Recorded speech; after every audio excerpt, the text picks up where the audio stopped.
Hello বন্ধুরা, কেমন আছেন? আশা করি সবাই ভালো আছেন। বন্ধুরা, 2 সপ্তাহে বিজেপি কর্মীদের বিরুদ্ধে 47টা এফআইআর, এবার পুলিশের বিরুদ্ধে পাল্টা মামলা হাইকোর্টে। এরকম একটা বড় আপডেট আমাদের সামনে আসছে। আবার আপনারা কিন্তু সাইটে কিন্তু রিডিং নিতে পারেন।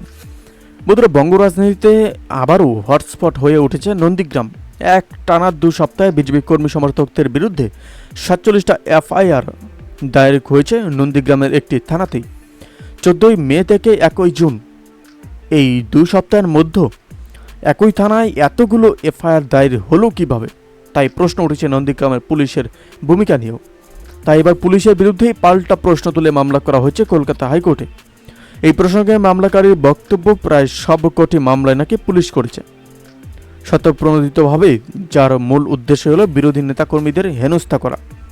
কলকাতা হাইকোর্টে বিচারপতি অমৃতা সিংহা শুক্রবার মামলা দায়ের করার অনুমতিও দিয়েছেন। জানা যাচ্ছে এই মামলার শুনানি হওয়ার সম্ভাবনা রয়েছে আগামী 26শে জুন। প্রসঙ্গত, লোকসভা নির্বাচনের পর থেকে ভোট পরবর্তী হিংসায় রাজ্যের বিভিন্ন প্রান্তে আক্রান্ত হয়েছেন বিজেপির কর্মীরা। বহুবার প্রতিবাদে সরব হয়েছে রাজ্যের প্রধান বিরোধী দল, এমনকি বিজেপির আক্রান্ত প্রায় 200 জন। নেতাকর্মীদের নিয়ে রাজভবনে রাজ্যপালের সঙ্গে দেখাও করতে গিয়েছিলেন রাজ্যের বিধানসভার বিরোধী দলনেতা শুভেন্দু অধিকারী, কিন্তু তার সেই পরিকল্পনা ধোপে টোকেনি।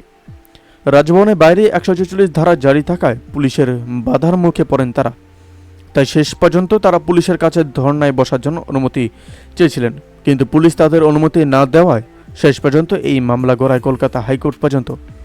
বিচারপতি সিংহার শুনানি হয় এই মামলায়, কিন্তু বিচারপতি শুভেন্দু অধিকারী আর্জি খারিজ করে দিয়েছিলেন। প্রসঙ্গত, ইতিপূর্বে নন্দীগ্রাম থানায় ঢুকেই পুলিশের ভূমিকা নিয়ে প্রশ্ন তুলেছিলেন শুভেন্দু। থানার ভিতরে দাঁড়িয়ে পুলিশ কর্তার বিরুদ্ধে খুনিদের সঙ্গে বৈঠক করার অভিযোগ তুলেছে বিরোধী দলনেতা।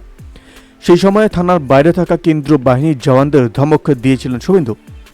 আর এবার সেই একই থানাতে মাত্র 15 দিনে বিজেপি কর্মী সমর্থকদের বিরুদ্ধে 47টা এফআইআর নিয়ে প্রশ্ন তুলে মামলা উঠল কলকাতা হাইকোর্টে।